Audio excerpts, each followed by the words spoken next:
All right, we're going live in like 5 seconds. Welcome to the BEASTwriter Family, where social media engagement is encouraged. I am your host, Ryan Sakamoto, and today we have the honor and privilege of meeting with my man, Buffalo Bills scout AJ Highsmith, who is on the show. AJ, thank you for joining us today, and mahalo on this Family Friday. How are you doing? I see you getting your gains in. Post-workout gains, you got a good workout in. You're like, hey, Beast, I am working out right now, but I'm ready to hop on your show. So I see you getting in your gains there. What are you eating? I'm trying, man. I got some leftovers. I got a chicken sandwich over here. Oh, there you go. So I'm doing more cardio than gains these days, trying to keep it slim for the summer, but it should be good. So trying to get it done. The summer bod. That's what it's all about. All right. Before we get started, I just on this Aloha Kickoff, I wanted to let everyone know that AJ has been a scout for 7 years, not 5. The thumbnail used was an old one, but a good one. But just wanted to clear the air, as AJ has not 1, but 2 years of NFL experience under his belt. All right, AJ, you ready to get started on the Aloha Kickoff? Yeah, I'm ready. Let's do it. All right. So there's been some questions on why or who is AJ Smith? Why is he hopping on your show? And I said, look, AJ and me have a good working relationship. I met AJ, I think it was around this time when you were with the San Francisco 49ers. I think it was rookie minicamp, actually. Mm-hmm. And that's where all the scouts were there. And they're looking at the players that they drafted or that they brought in. That's undrafted rookie free agents. And you guys were just kind of standing on the side. And I'm like, I'm going to talk to these guys. No one's talking to them. It's like, I want to get to know these guys. Right. So I went up to you, I think Tariq was there. And Ethan was there, and I was like, "Hey, how you guys doing?" And then just talking about players. How is it around this time of the year when it's kind of slow for you guys? Right. This time of year is good. This is kind of the downtime for scouts. It's the one time, because people always think of they think of it as, oh, well, we know you're busy during football season, so after this football season you must get a break. And it's like, no, actually we get a little busier because of the draft process, and that's really, that's like the final exam for us, if you will. That's the most important part of the season for scouts. And so now, after OTAs, after all the mini camps and the vet camps and different things of that nature, this is the one time where there's nothing really going on until training camp. So we get a little bit of downtime, and, we still work from home, just kind of prepping for next year, doing little things on my own. But there's really not a ton of football going on, especially college football, which is what I work with primarily. Right. I think now is a time for clickbait. You see all the NFL news. Slow news days. So whatever they can find, just something to make the headlines. Anything that comes up is definitely going to be news this time of year. But is it really news? No, it's clickbait. Dude, yeah. I hate that. I never did things for clickbait because I think you're going to lose that authentic engagement. Because once the season does start and there's actual news to report, people aren't going to take you serious, bro. Like, you out. Exactly. All right, let's talk about your father a little bit, okay? For those who don't know, AJ's dad, Alonzo, played in the NFL. Now he's a personnel executive. I vividly remember meeting your father. It was, I think it was at one of the games. I met actually both your parents, I think.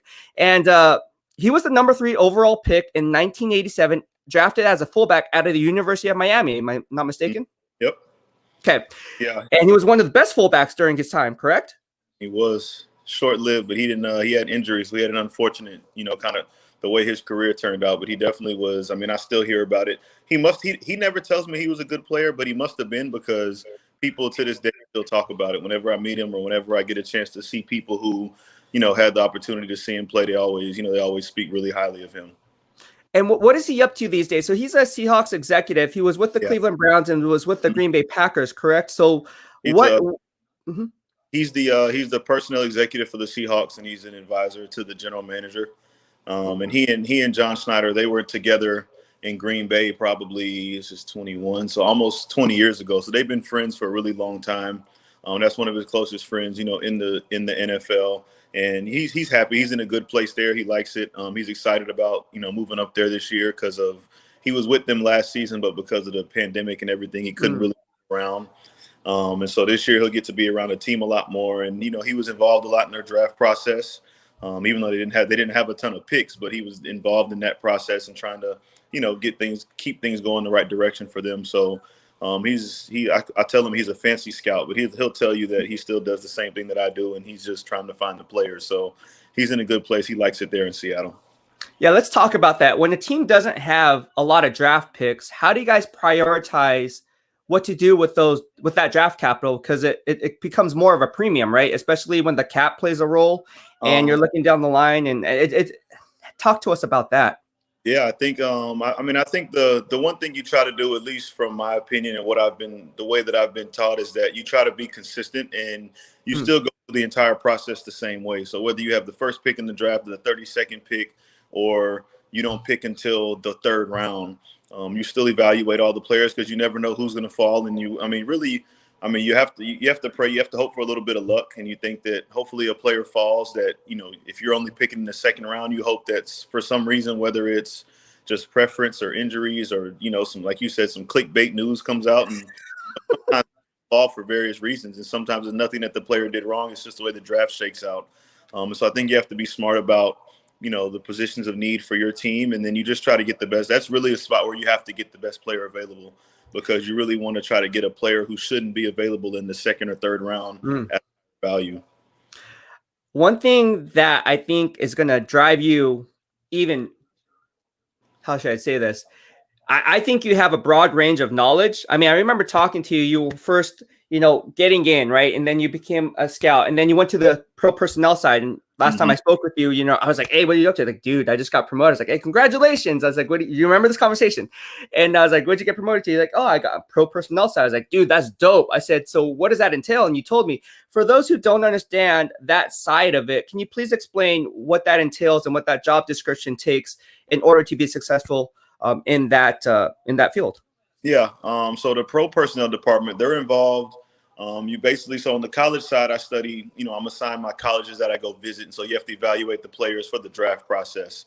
Okay. For the pro personnel side, it's kind of the opposite. So you really, you're maintaining your current team's roster. So that's, weekly transactions, whether it's bringing in players for workouts, managing or dealing with the injuries that happen throughout the season, getting guys in and out of the roster that way. And then we also evaluate all the other teams around the league. And that's one of the things I think helped me the most in scouting, was being able to see just the amount of players on different teams and the types of guys that play in the NFL. Because there were 3 of us in the office at the time, and so we split the league up basically 10 teams apiece. You're assigned your teams, and also we do what's called advanced scouting, which is basically scouting reports for the team during the season. So when I was there in San Fran, just say week 3, we were going to play Seattle. The week before we play Seattle, I was in charge of, scouting their roster, evaluating their players, going through a lot of their, the player substitution packages, anything that would help our coaches and our staff be successful that way. So, I mean, it's all the transactions that you see come across, whether it's a free agent signing or a practice squad addition or a player gets cut. On the pro personnel side, you're involved with, all of those decisions that go on. That's really cool. See, that's what people don't understand, is people just think it's like head coach Kyle Shanahan or, Mike LaFleur or Matt LaFleur, but it's like, no, bro, it's a total collective team effort. Right. Because when you think about it, they don't have the time to watch every single snap and every down and distant personnel sub packages, what their tendencies are, who do they bring in, and then that can be a tell. So then you relate that to the players. That's a lot of note taking. Right. That's a lot of note taking. Right. That's one of those things that people don't know. So at every NFL game, if you ever notice it, I'm sure you've probably seen it because you're in the press box, but people don't know. At every NFL game, there are scouts there from other teams. Yeah. And that's how you run into people. Like it'll be a San Fran Seattle game, but you'll see a scout from the Rams there, or whatever team they're gonna play next. You'll usually see that scout there, and they try to pick up, anything that you can't see on film. Basically, is how we describe it. So obviously, everyone gets the film, which is snap to whistle. Every play, but then, like you said, the substitution packages when players get hurt, if there's signals or anything that you'd be able to, nuances that you can pick up and take back to your team, those are the kind of things that we're assigned to look for, in those situations. See, this is some good stuff here in the BEASTwriter family. We have AJ Highsmith of the Buffalo Bills Southwest, right? Southwest area scout. All right. So why did you choose to attend the University of Miami? For those who don't know, AJ played for the U. Tell us about your time there and why you ultimately chose University of Miami. Growing up, I think that was because both of my parents went to school there. Okay. But when people hear it, they're just like, "Oh, your family made you go there." Honestly, they didn't. My dad was he may have been the the one person that encouraged me to look other places, because he just didn't want me to say, oh, my dad went to Miami, so I feel like I need to go to Miami. He encouraged me to look at other schools, and because of his job in the NFL, he knows a lot of coaches, so he'd always encourage me to look at other places. But I mean, you know how it is growing up, and at that time, Miami was by far the most dominant school, you know, in the country, and I just became a fan of the program, and I always wanted to play there. That was kind of a lifelong dream of mine. And I've thought about it, and I said, well, what if I would have gone here, and maybe the football side may have worked out a little different, or I could have played a different position. But honestly, it was such a goal of mine my entire life. I think if I wouldn't have went to school there, I would have regretted it later on, just because I really wanted to do for so long. That's awesome. And what position did you play at the U? So I went in high school. I only played quarterback, and so I went in as a quarterback, and I played quarterback for 2 years, and then I redshirted, and then I transitioned to the defensive side, and I played safety for my last 3 years there. All right, so I did some research. A reporter asked you from the U how that transition was being a quarterback, because you have to see the whole entire field. You have to scan the field. Obviously, you have to look off that safety, see what kind of coverage they're in. How much of an advantage is that, being cerebrally tough from the quarterback position? Yeah, I think that it helps me a ton. I think that's where honestly, I think it gives me a lot of advantages even to this day. That's just the way that I see the football game, because you have to learn playing the quarterback position. You have to know so many spots. I guess the one position on the field where you have to know everything from the blocking scheme, the protection, the running backs, the receivers. You have to know what coverage the defense is in, what front they're in. And so naturally you just pick up, you know, so many details of the game. And that's just how I see the game now. And, you know, once you learn it, that's really just how you look at it forever. And I think, you know, that's just one of the things that, you know, I think it makes me unique in that regard. And that I see the game from a quarterback's perspective, even when I played the defensive side, which still, I mean, playing safety, it's honestly probably the most similar position to a quarterback, because that's the one position where you're involved in the run and the pass. You've got to understand the coverages, the alignments, things change on the fly. And the safety is the person that communicates all of that. So I was lucky. I got to play both positions that are kind of responsible for communicating, you know, everything on the offensive and defensive side of the ball. Yeah. Look at that. Look at that answer. That's like an answer for a VPOP. All right. Coming from NFL bloodlines, how much pressure did you put on yourself to succeed at that level?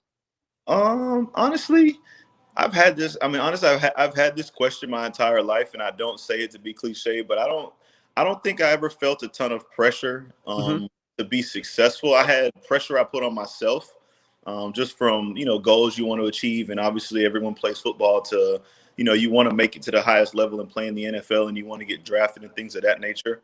Right. I think I had a lot of those internal battles on my own, but from my family, I mean, honestly, they never told me to play football, or they never judged me based on how much success I was having. It was always like, from my dad specifically, he always talked about just my work ethic and, you know, the way you approach the game and what you put into the game.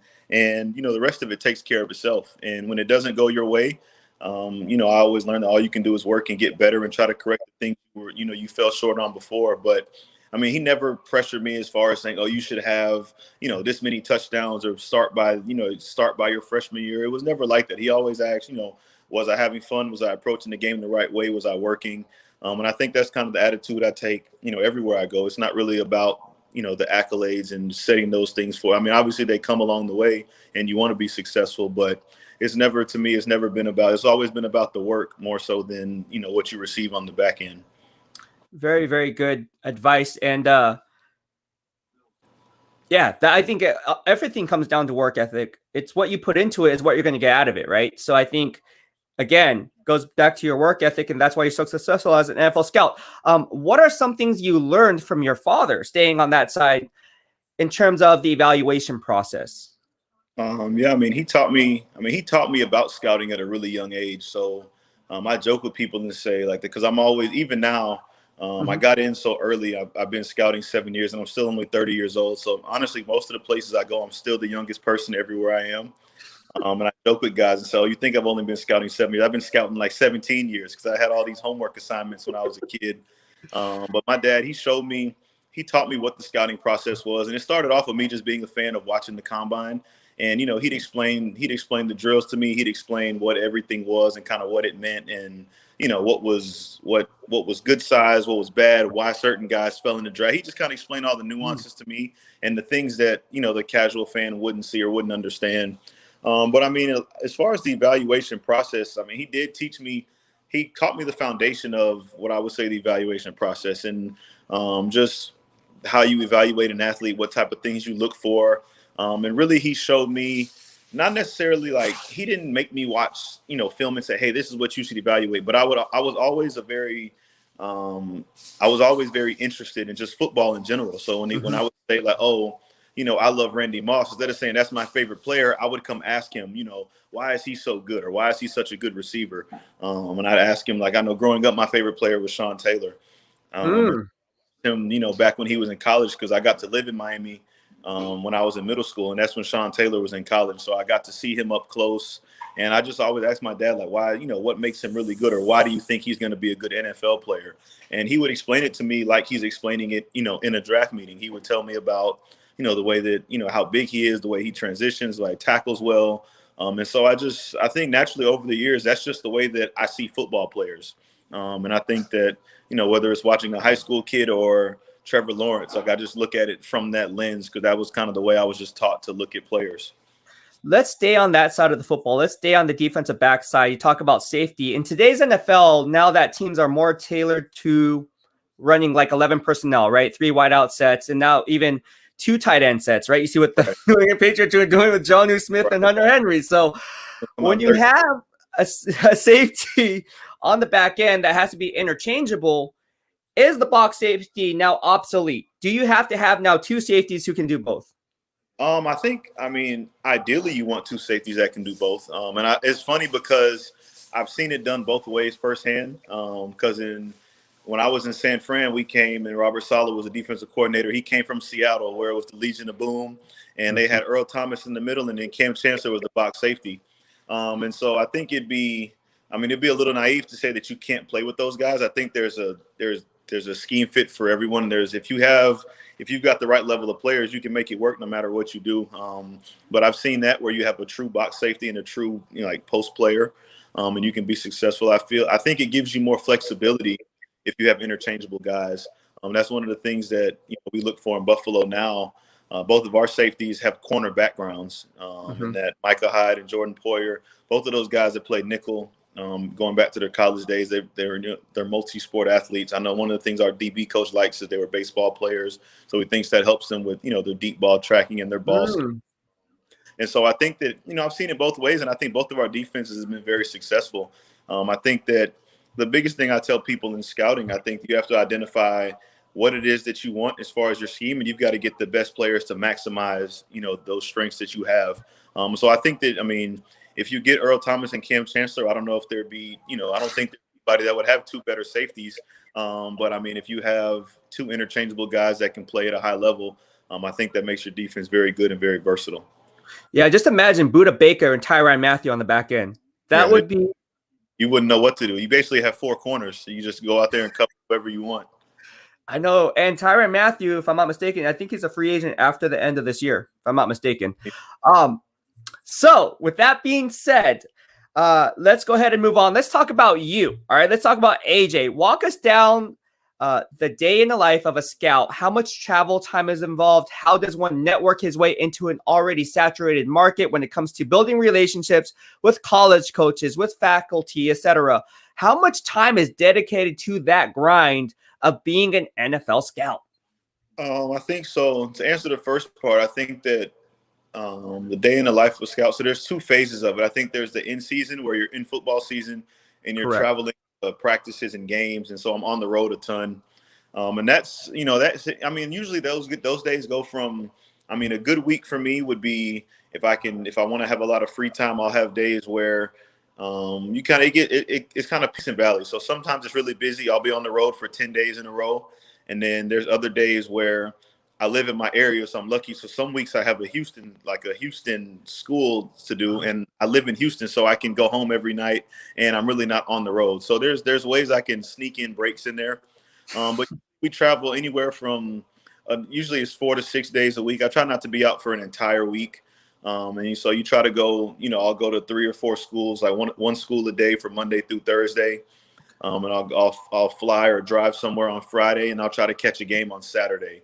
And then I come home Saturday night, Sunday morning, reset, and then by Monday, you get ready to go on the road again for your next week. And your next week may be, anywhere from 3 to 5 schools, depending on, how close they are geographically.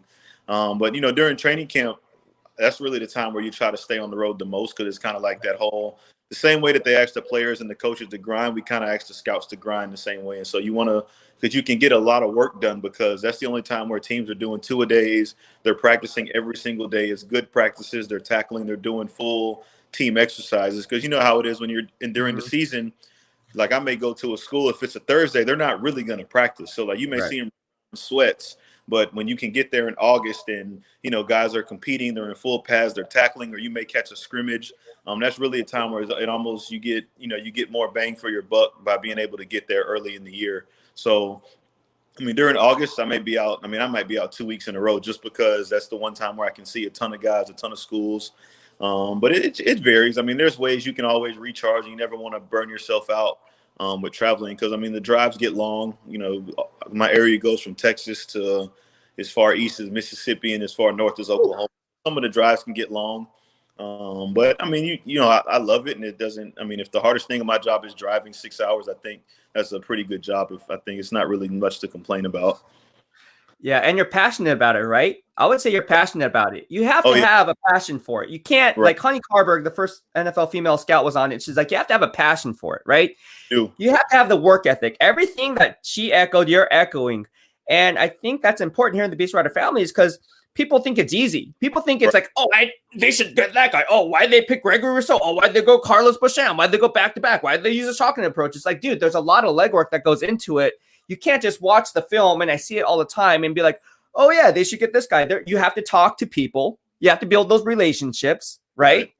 Because at the end of the day, I don't know if you watched that Bill Belichick and Nick Saban documentary on HBO, where, you know what I'm talking, right? So we're talking the art of coaching, right? Or whatever, the art of war, whatever it's called. But anyways, that documentary where he's saying, why don't they just talk to me? Nick Saban's like, why don't the coaches just talk to me? Then I would be like, why'd they draft that player? They should have just talked to me. It's just like, you have to build those relationships.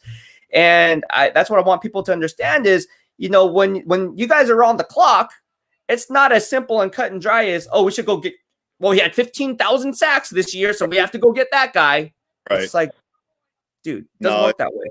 Definitely, it's a year-long process. It starts now, and it'll start in August for us, and it goes all the way until April or that first week of May. And there's so many things that go into it, because a lot of times you don't know what teams are going to do before you. You don't know what players are going to be available, so you have to look at them all, because honestly, you don't know until about 5 picks before you. You're not really sure who's going to be there, because obviously that there's the first, I would say the first 10 picks, everybody kind of knows who's going. But once you get to pick 11 or pick 15, like, guys just start coming off the board, and you have no idea, why teams pick guys or what someone's philosophy is or their thought process is. So it's a very long process. I think that's the one thing that, collectively you have to have a group of scouts that really work, because it is a grind. And it's not always a job where you get a ton of glory and praise. So if you're not passionate about it, I think it can burn you out. But the people that love it, the guys that want to be in there, the girls that want to be in there, I think that, it is fulfilling when, you see the way that you see your team get rebuilt, and you see the success you have. And, when you're at a place where that you hit on a guy like Josh Allen, it's a very fulfilling spot, because, you feel that's kind of the way you see all your work pay off, when you see those players kind of grow, and you're there to see the whole process. Right. Absolutely. And I got to ask you, you guys use people's mock drafts, right? Mm-hmm. If you're on NFL Network, you guys should be using my mock draft. It's all up there, bro. You know how I am. All right, let's go ahead and talk about this. All right, let's talk about the NFL scouting side of it. For someone considering a career in scouting, what's the one thing you would advise them to do? Honestly, and this is probably not always great for me as the scout sitting on this side of it, but I would say you just have to consistently reach out to people.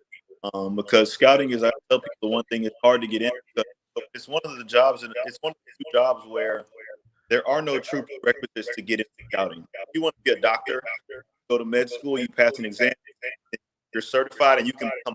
If you want to be a lawyer, you bar exam, and all, there's a process to go through to get into that. But in scouting, there is no school you can go to. There's not a major. There's not, there is a scouting school, but not everyone has access to that. But so I think that you have to build relationships. You have to do internships. You have to volunteer if you have to. And I mean, that's one of the things that I do, because I feel like I was so fortunate to get in at such a young age, is that every time I have someone, when I have people on, or I have people reach out to me, I always try to, and I don't always respond the day they send me an email, but I always try to circle back and have conversations with people that almost build my own network of, people that I can help, or be a resource to people, because, you need help to get in. You have to have someone pulling for you. You have to have someone that puts your resume to the front of the line.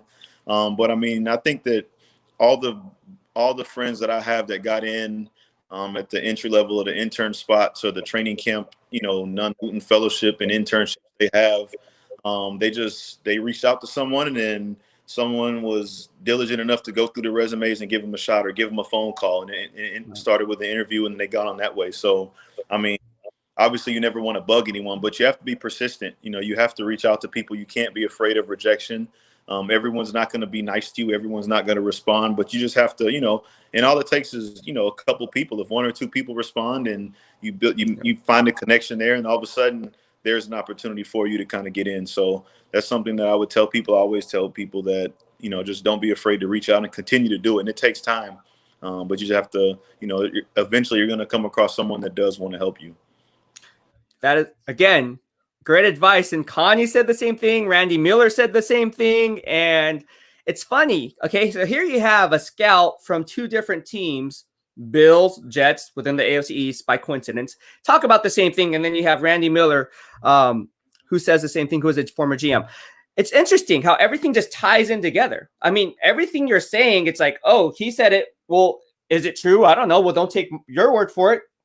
Then AJ said it. Then AJ said, oh, then Kanye said it. It's the same exact. It's like a whole thing. So if you guys, right? It's the same thing. Yeah. All right. So we have a question from a fan here in the BEASTwriter family, one of our loyal supporters. He says, AJ, it's a guy called Ed here in the BEASTwriter family. He says, what are your thoughts on losing? I think it's John Brown. Dude was very good just a couple years ago. Yeah. I think honestly, it was a very unfortunate situation for us, and it's one of the hard realities of this business, and it's the business side of it more than anything. I think that John was great for us. He definitely gave us an element in our offense that he exceeded expectations, because he had a couple down years. He had some off the field things with his injuries and health, and then he went to Baltimore, and their passing game wasn't really the same, and it was hard for him to kind of get in rhythm like he was early in his career. And I think it just came down to with the salary cap and where we were at the time. I think it made more sense for us to move on. But I think that, and that's where you see scouting come in, is like you lose a guy like John Brown, and then we found a way to get Emmanuel Sanders at a lower number. And I think when you have to find ways to get better, and sometimes if money gets involved, and you have to lose a guy like John Brown, who was a great addition, a great person. And he added a lot of value to our team and our locker room. And that's just one of the unfortunate parts, because, the nature of this business, everyone can't get paid. And you've got these days where quarterbacks take up a ton of money, and we've got to get paid one. So I think those kind of conversations are had, and you have to find ways to save money when you can. And he was he kind of got the short end of the stick there, but it's definitely going to be a spot where we miss, and hope we can, hopefully Emmanuel can give us an element of that, and Gabe can continue to develop, and Cole Beasley can continue doing what he's doing. And our offense can, thrive even, through losing a guy like John Brown. All right. His second part of his questions is, do you see Cole Beasley having a better season than last year? I hope so. I mean, I hope all better. I think that, the one thing with Cole Beasley that you talk about, and you can see it, he's an extremely competitive player. I think that if all things are equal and health is good, and, Josh is still playing at a high level, I think the sky's the limit for him, because if it's up to Cole Beasley's going to answer the bell. So, I mean, as long as it's, if all things are equal, obviously you can't predict the future, but and success doesn't always look, I don't know if that means he'll have more catches, but I think he'll still contribute, the same way that he did, and he'll add value to our offense like he's done since he's been there. Great analysis. I agree with you 110%. All right. What's up, G? Here in the BEASTwriter family, good friend of mine says, you referenced that scouts need to talk to coaches. AJ, as in I said that. AJ, do you find some coaches try to sell their players or so they give you an honest evaluation? Yeah, it varies. I think that's one of the things that we talk about from our scouting side is that you have to take everything with a grain of salt. And I think that you can't, and I mean, you'll see it like we never, especially, I mean, you're never going to pick a player based on what one person says. Those things come because you try to talk to as many people as you can, whether it's, a position coach, a head coach, a coordinator. You talk to the trainers and so you're able to build a profile about this person. And what you'll find is a guy like Greg Rousseau, where he's a guy where nobody has a negative thing to say about him. And so, of course, when you meet his D-line coach, he says, oh, he's the greatest kid I've ever had. He does everything I tell him. So, you're like, oh, I mean, that's his coach. He's a good player. Of course he's going to say that. But when all of a sudden you meet random people around campus, or you meet a guy who was just an intern with the football team or the equipment manager, and everybody says, oh, man, Greg's a great kid. You guys got such a good person. I think that those things resonate with you, and you kind of see that. And when you meet him in person, he does match up to all of that. So I think that, there are some coaches that obviously they want to sell their guys, and it makes the school look better when they get drafted higher. So, of course, I mean, I know they're always going to put their best foot forward and tell you the positives about the kids. But you just have to be able to decipher, what's true and what's not, and then, how it relates to, your team and how you guys are going to benefit from it. All right, let's stay on the 2021 NFL draft. The Bills made a point to address the defensive line early. Talk to us about your first two picks in the 2020 NFL draft. Yeah, Greg Rousseau, obviously a Miami guy, so I was excited to get him. And, with Carlos Basham, we call him Boogie. But, I mean, we were played in the AFC Championship, and the one thing I think was relevant or noticeable was that, we really couldn't get home on the quarterback. And when we did, we couldn't get him down. And so I think anytime you're able to address the defensive line or add more rushers, I think that's the only way that, you've seen teams, because everybody in the NFL is scoring more now. Because all these quarterbacks are so good, whether it's, Pat Mahomes, Lamar, anybody that we play. I mean, there's always good quarterbacks. And so it's a pass-driven league. It's a quarterback-friendly NFL now. And, I mean, going back, in the Super Bowl, the reason why Tampa was so successful is because they were able to get home with 4 and 5 rushers and, still be able to play coverage on the back end and match, kind of match that speed as much as they could. And, you go back to the 18-1 Patriots, they were the most unstoppable offense ever seen at the time. And the one thing that the Giants could do was they could get after Brady with 4 guys. And so I think that was something we looked at, and, and we didn't go into it saying we have to have a pass rusher, but the way the draft fell, we felt like those guys were the best players available at the time, and they, added a lot of value to our team. And so it was a good fit for us, and we were happy to have those guys. Look, Carlos Basham was one of my top 5 Senior Bowl prospects to watch. That guy was a monster. I thought Quincy Rochelle also had a good, strong Senior Bowl. But Carlos Basham was an absolute steal. I was shocked. That he lasted that long, because if you look at the teams drafted ahead, like the Saints, who were 1 pick ahead, right? They just lost Trey Hendrickson, right? Who went to the Cincinnati Bengals, if I'm not mistaken. And then you have guys or teams like the Seattle Seahawks, right? I thought they might have been defensive line. And then the Indianapolis Colts, I know they got Kwity Paye, but they could have went defensive line too. Some of these teams, I felt like they should have went and addressed a guy like Carlos Basham. Why do you think he fell so hard? And do you think it was because some players are not a scheme fit for like a 34 base defense or a 43 man front. But at the end of the day, I think Carlos Basham, has the unique physique to kind of be universal, right? I don't think he is scheme dependent as a 4-3 defensive end or a 4-3 defensive tackle, 3 tech.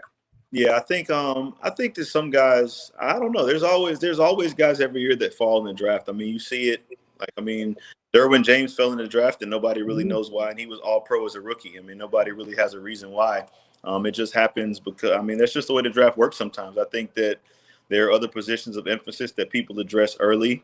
And, you can't really get into why teams pick this player over this player, why they go corner and not pass rusher. And, you look up and we're just happy to have him. So I'm glad he fell. But I think that, sometimes sometimes versatility can hurt players because, I think he is a guy that he lined up on the edge. He played on the outside as an outside backer, as a defensive end. But he also would play 3-tech sometimes. And maybe I think that, a lot of times people see that as you don't have a home position because you can do a lot of different things. So like anything, beauty's in the eye of the beholder. Where someone says, oh, he's versatile, someone may say that he doesn't have a home. So I think those kind of conversations happen a lot in scouting. And that's why you see guys fall sometimes. But you have to admit, you were surprised that Carlos Basham lasted that long. We were nervous. Because we were picking so late in the round, it was just like you sit there at pick 50 and you're like, man, I don't know if I'm going to be there in 10 more spots, but we got lucky and he ended up falling to us. Yeah, I think he's going to be a stud for you guys along with Gregory Rousseau. I mean, that you guys addressed the top need. That was the top need going into it.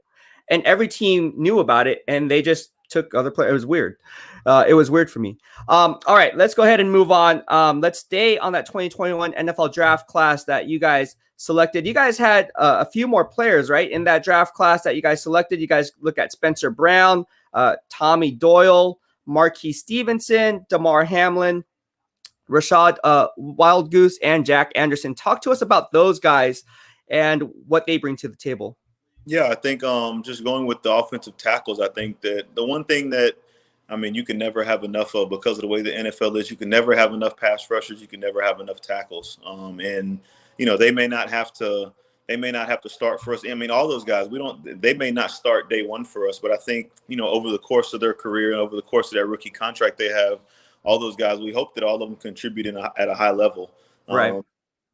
Football is a physical game. There's injuries that happen. You need multiple guys. And so it's good when you can have young guys that are, developing and going the right direction behind some of your veterans where they can fall in line. They can learn from guys who have been successful. We just paid Dion Dawkins, extended him to a long-term deal.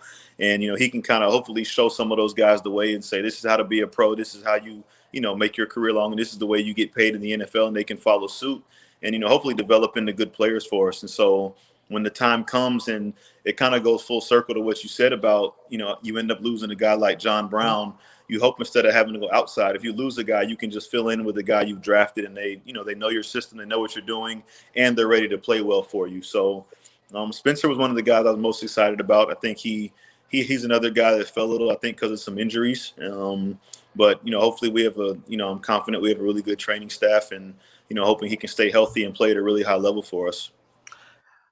Talk to us about Brandon Beane. That's your GM. Great GM. He's very smart.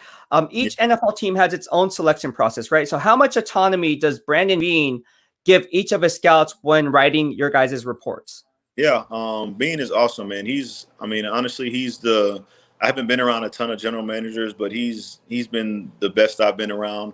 And the one thing that I love about him, he's one of the best people I've ever been around. He would sit down and have a conversation with you if you caught him, whether it was at practice or you saw him in an airport, wherever it was. He's really a down to earth. Really, he doesn't, he treats us like we're one of his peers, and that's what I love about him. And he gives us, I think, he makes an environment where it's very open, and it's easy to grow because you're around those conversations. He allows you to have a voice. In our reports, we have a report format like everyone does. Like there's a template that we use. But he makes it an open floor to where you have an opinion. You can say how you feel about the players that are brought up in my area. And so, I'm not going to say that he wouldn't pick a guy that I didn't like, or he would pick a guy I like, but I know I definitely felt like, when it came down to evaluating a player in my area, I think that he gave me a voice, and he allowed me to say how I felt, which is really all you can ask for, is in a scout's position. Yeah, and I think that's really important, right? Randy Mueller, who was on the show, he said, you have to listen to your guys. Otherwise, why have a scouting department? But there are some GMs who said, you know what? That's great that you did all the work, but we're going to go with this guy. And we've seen it. Like, it happens. Like, it's not a secret. It happens. But you can't, in my opinion, you cannot have sustained long success and building relationships with people if you're just saying my voice trumps yours. Otherwise, why even have a pro personnel department? Why even have a scouting department? Why even pay Blessed or National? Why even have those services if you're just going to be like, you know what? It's me. It's me. It's all about me. Yeah, I think the one thing that people don't understand is, like, even no matter how smart you are, how good you are, even as a GM or a head coach, whatever it is, especially in scouting, like everyone needs help because like Brandon Beane can't go watch every single player in the draft. He doesn't know, like, I mean, he can see them all on film, but I mean, he's got to manage our roster, be at our games, you know, deal with coaches, deal with our players. He's not going to be able to get to see every single kid at San Jose State or every kid at Oregon. Like Oregon's a long way from Buffalo, so like it's hard to get everywhere all the time. Now he gets caught up through the process. There's ways to streamline it with the combine and pro days, and eventually he'll get around to where he can physically see everyone, but he can't go to every single practice throughout the year. So like there are things in scouting where, you know, a player may have a ton of talent, but if he's got, you know, like, oh, every time I saw this kid practice, he had a bad attitude, he doesn't like football. There's things that you can learn where he may not be able to see. And so, and a combine may not tell you because the kid will have a great 40, he'll have great size, great intent. Like it looks like he has all these things on paper that checks all these boxes, but there are nuances to scouting that, you know, you only get to see in person when you see someone or learn about that person. And so I think he makes it known to us. And I mean, he puts pressure on us to say like, hey, like, I need you guys to let me know these things. And he makes it to where there's a lot of open communication and he trusts us and, you know, he puts a lot on our plate, but I think that's kind of what you sign up for. I wouldn't have it any other way, honestly. Yeah. I appreciate that he, you know, gives us that platform and lets us, you know, trust us to do our job. Yeah, that 360-degree feedback, that's always a good thing. You know, I went to school for business management, for those who don't know, and the one thing you never want to do is micromanage because then you're just doing yourself. It just becomes toxic. I mean, that's the number one thing. You don't want to do that. But there are GMs in the NFL who do that. They micromanage. They do it. It's mind-boggling. And it's just, to me, it's just like, why don't you just delegate the work? Because you can't be, there's not enough hours in a day for you to actually make a sound decision on the player if you're focused on the season and your players on the field. You just can't do this side. You're blind. You're playing it blind, bro. Like, what are you doing? It's like playing poker like this and be like, I'm all in. It's like, why? Right. You like, can't even. Yeah. Yeah. All right. Let's go ahead and move on. Brandon Beane, awesome take on that. I love this. I love this. All right. As a scout, it's always a good feeling to have a conviction about a player who ultimately turns out to be a star. Who was that diamond in the rough, if any, that a team drafted where you had a strong conviction about that player? Honestly, the one person, and I joke about it because it's ironic that I'm here now. But when I was in San Francisco, I would always kind of watch the scout. I would watch the college players, and I wasn't a college scout, but I would always watch the film to stay involved with the process. And so I'd always want to know the players that were coming out in the draft. And my favorite quarterback to this day as a prospect has been Josh Allen. And at the time I was in San Fran, and so I watched him and I watched his game, and honest to God, he probably threw 4 interceptions in the game that I watched, but I was just like, man, something about this dude. I really like this dude. Like, I don't know what it is. Like, I just like the way he plays. I think he's got a huge ceiling. Like, I think he's got a ton of upside. And so, I mean, it was to the point, and like, I mean, anybody that knows his first year, his rookie year, he wasn't great. I mean, he wasn't. No. It was statistically, it was poor in some departments. And so it was to the point where like, even I watched it and I was just like, oh man, I'm gonna have to go back to the drawing board on this one. But I mean, I was able, and then ironically enough, a year later, I ended up going to Buffalo and I was like, oh man, this is great. I get to be like with Josh Allen. This is so good. And he's really turned the corner. And I think, I take a lot of pride in that because anybody that knows me knows that was my guy. And I took pride in saying even when it wasn't pretty or it wasn't great, like I still liked them. And, you know, it's been amazing just to watch his transition and from going from, you know, statistically one of the lower ranking quarterbacks to, I mean, he was a borderline MVP candidate last year. And so just to see that transition for him has been great. And I can vouch for you watching college game film because I remember having this conversation with you. I think it was like 2016. I was like, dude, you need to watch Saquon Barkley. And you're like, yeah, I'm on it, bro. And do you remember this conversation? I was like, dude, I love Saquon Barkley. I was telling Ethan, dude, you guys need to go get Saquon Barkley. He's like, yeah, he's legit. And then, right? Do you remember that? I think we were picking at 9 that year, and we were just like, man, like if we were picking higher, that'd be a dude we take him. Yeah, dude, Saquon Barkley was amazing, and he just jumps off the charts. I mean, it was just amazing watching him, and he was playing, you know, with Miles Sanders, right? He was playing with Miles Sanders, and so it was interesting. You know, Penn State is usually known for their linebackers, and here's a running back coming into the game plan, and just guys, the guy was amazing. All right, let's go ahead and move on. This is great. Did you have a 2021 NFL draft crush in this draft class? Yeah, Elijah Moore. Ooh. That was my guy. And he was one where he was actually available where we were picking in the first round. And so I was sitting up there and looking at the grades and I'm like, he's kind of up there. Like maybe we'll talk about it. But I think that obviously getting a pass rusher for us was important. And so with the process and the way it shook out, I think that we ended up getting the best player that, for us at the time. But Elijah Moore I mean, I had Jamar Chase ranked as my highest rated receiver, but Elijah Moore was my favorite player in my area. Like just spending time around him, seeing him at his pro day, talking to him, getting to know him. I got to, meet his family there. Like I loved everything about his game. And I mean, even now, like he's one of the few players, like I'll go do Twitter searches just to see like what the Jets beat writers say or like what they're talking about in training camp. And I've heard he's done really good things. So I'm hoping hope he doesn't do good against the Bills, but I hope that, he does really well in the NFL. All right, this is my scouting report in my mock draft. I had Elijah Moore going to the Tennessee Titans. I put up on Twitter, I said my analysis was GM John Robinson has an affinity and bias toward SEC talent. His last 3 first-round picks hailed from that Power 5 conference. The need for a slot wide receiver is evident. He gets the best slot wide receiver in this year's draft, a tough, gritty, physical, sure-handed wide receiver. Is my analysis spot on? Very good. Thank you. The one I loved about him, and I think people are going to see it as his career goes. Like I think he's small in stature, and so I think people pigeonhole him as a slot receiver, but I think that he can play outside. Like I think he's an inside-out guy. Like I don't think you want to make him live on the outside because he's not a big guy. But I mean, you've seen guys that when guys have his competitiveness, his quickness, his speed, they can survive outside and play. So I think he's gonna end up being a really good player. Yeah, I know.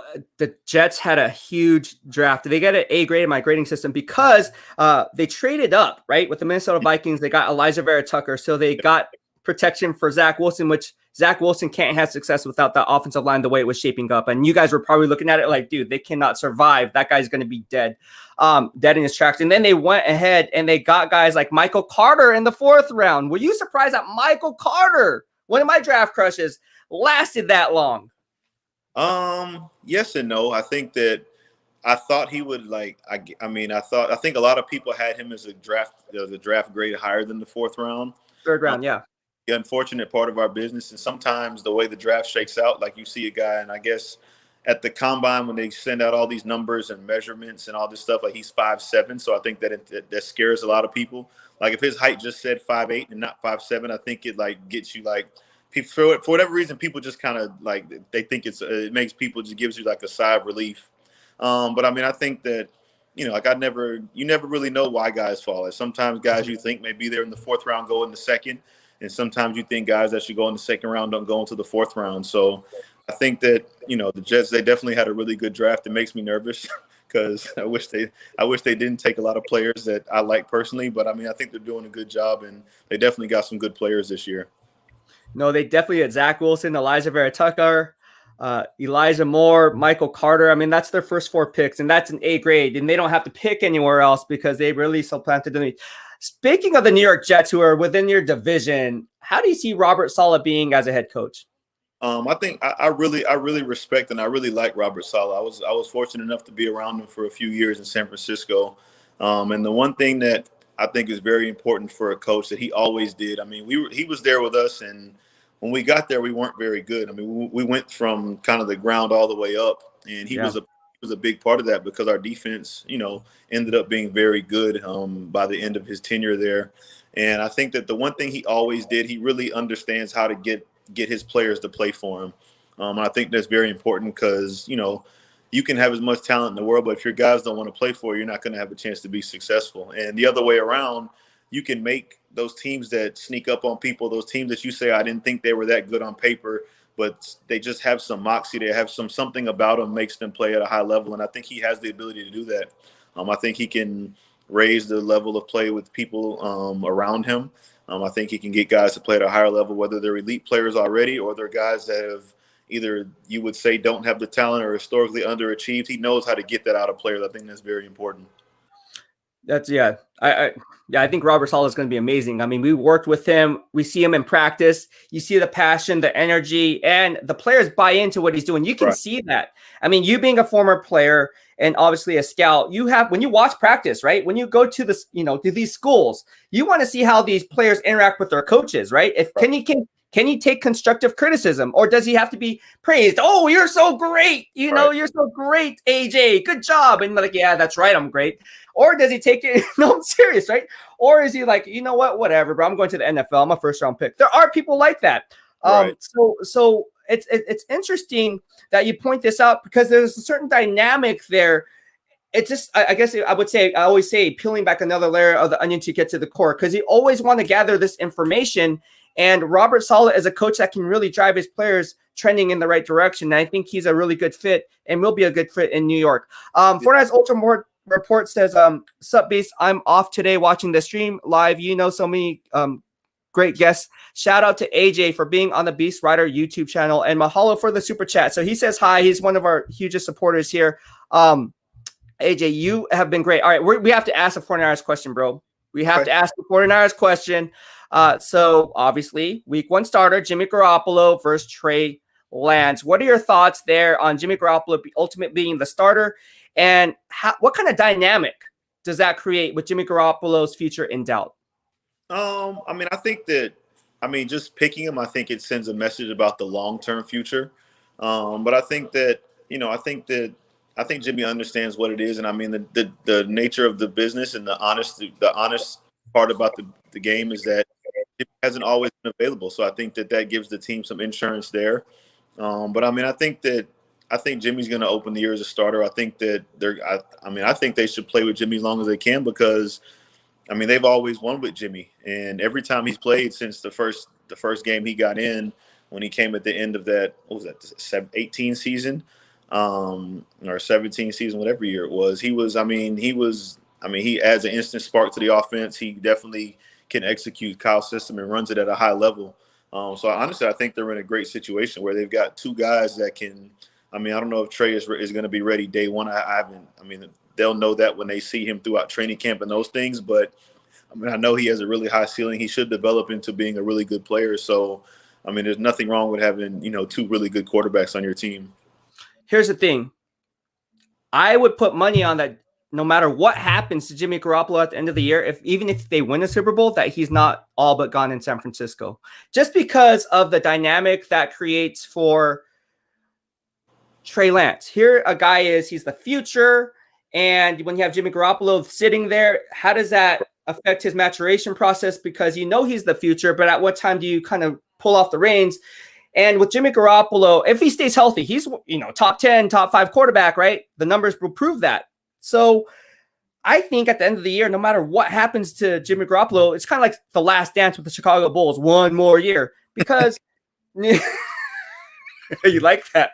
Because, I mean, think about it. If you think about it logically from like a scouting perspective or even a management perspective, when you give up 3 first-round picks, okay, and draft a guy, you don't expect him to ride the pine in year 2, maybe year 1, but in year 2, that's going to be his season. Because again, at what point do you say, we're going to pay Jimmy Garoppolo, what, $25-30 million, whatever the case may be, and we just drafted this guy for, at what point do we kind of have to make that switch? And if you have Jimmy Garoppolo there, who on any given team, when healthy, could start for you outside of what, 5 to 10, Right.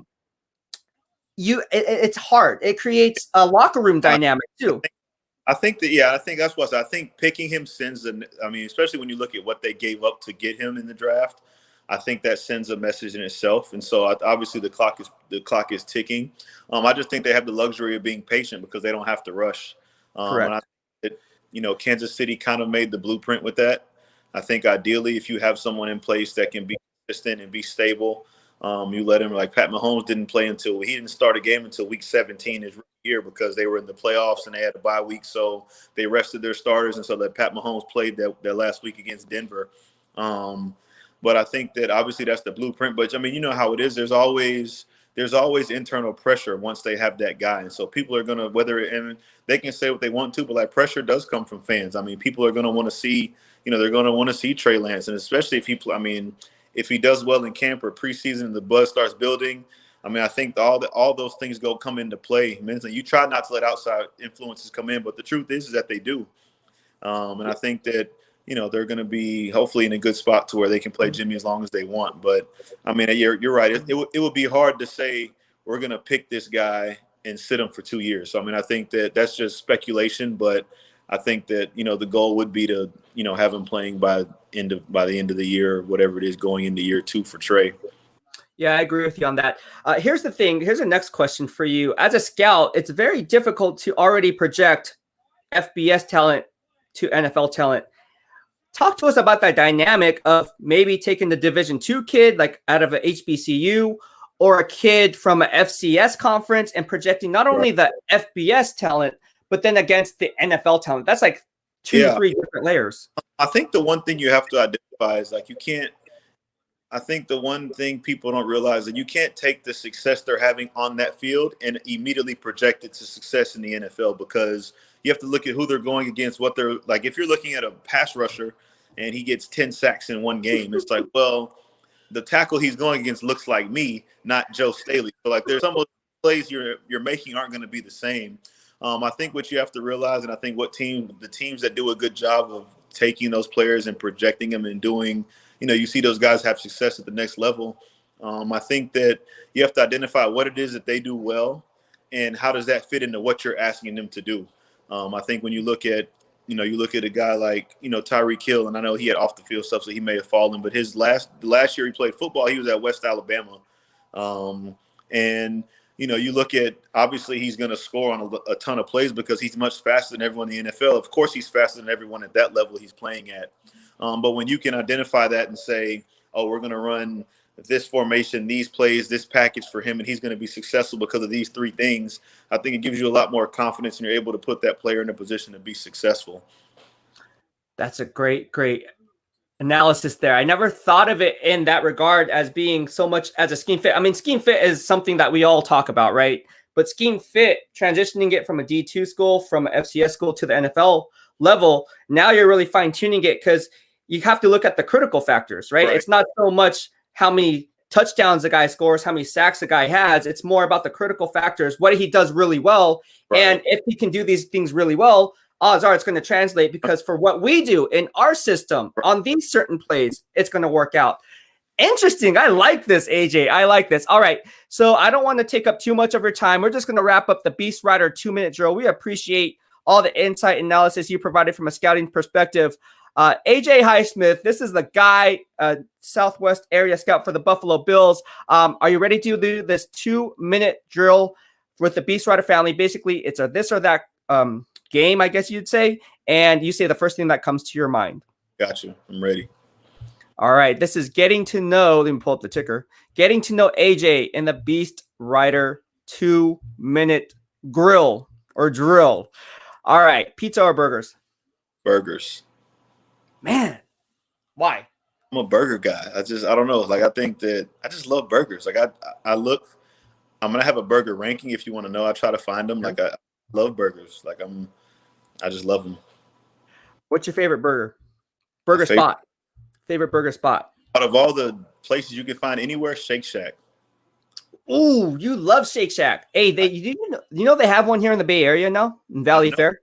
No, it's in Valley Fair. I would have been there every weekend. Yeah, I know.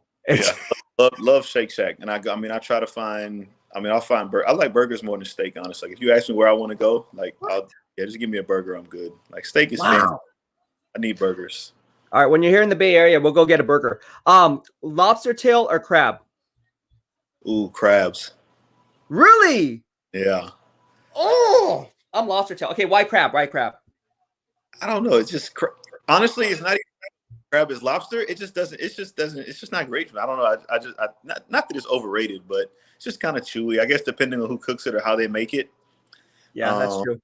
But yeah, I love the snow crabs.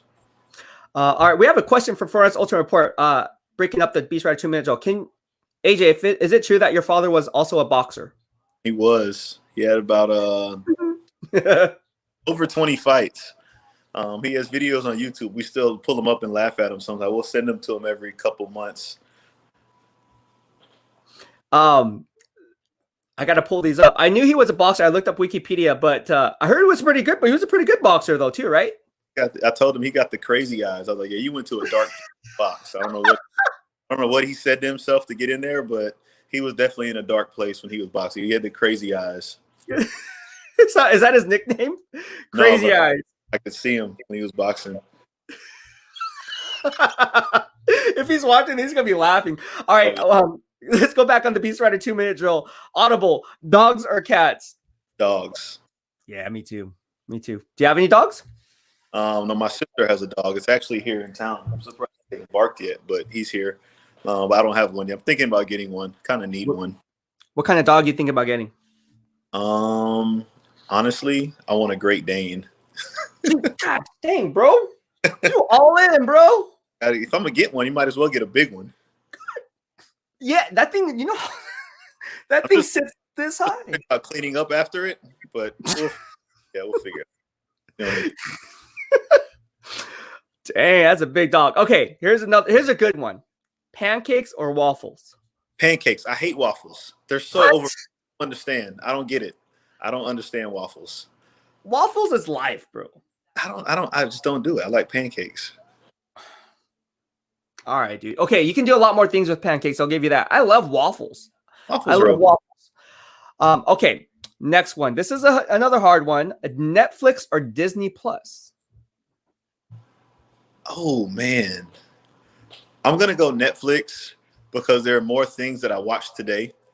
But Disney Plus is like, I mean, the movies that I watch on Disney Plus, I memorize them so I can say them and recite them on my own time. But I definitely appreciate the classics on Disney Plus. I'm gonna go Netflix for now. All right, Disney Plus. What do you watch on Disney Plus? I've only used it to watch like the classic movies that I like from my childhood. I'll just watch them every now and then when I eat cereal. Okay, like what? What classic movies? Do you watch The Mighty Ducks? Of course, D2 is my favorite one. Okay. Lion King's like my favorite Disney movie. Growing up, yeah, that's definitely Lion King. That's me too. All right, you have to watch The Game Changers. You have not watched The Game Changers on Disney Plus? I'll check it out. I'll pull it up when I get done. Bro, you've been MIA. You're gonna be binge. You better do it before scouting picks up. You're right. I got 1 month from today. Okay, there's 10 episodes, bro. You got to watch it. I'm all joking aside, you got to watch it. You got to watch it. Okay. I got your back. All right, Apple or Android? Apple. Yes. No green text. Not that there's anything, but just prefer the iMessage. No green text. I'm going to make a new headline on this show saying no green text. When I go through, I'm not sure if they really got them. Just like, I hope they respond. Like, I don't know if this went through or not, but I hope they got it. All right, Randy Moss or Terrell Owens? I'm a Moss guy. I love Randy Moss. That's my guy. Randy Moss, yeah. Everyone says Randy Moss. I have to agree with that. Tom Brady or Joe Montana? Ooh, Brady, because I'm biased and that's who I saw play. Brady was the quarterback. So I was lucky when I was in high school. My dad could get NFL film for me. So when I played quarterback, Tom Brady was always my go-to. And this was even before he was the GOAT. At this point, he may have had 1 or 2 Super Bowls. I think just one. But I always loved the way he played the game. Yeah, I agree. I say Tom Brady as well. Tom Brady's just a monster. No offense to Joe Montana, but Tom Brady's greatest of all time. All right, Ray Lewis or Patrick Willis? Ooh, that's tough. I know. I make them tough. That's hard. I know. You know what? I'll go unpopular. I'm going Patrick Willis. That was my guy. Oh. And Ray Lewis went to Miami. I love him to death. But Pat Willis, that's a personal. I love Pat Willis. That was one of the people the first year I got my job was his last year.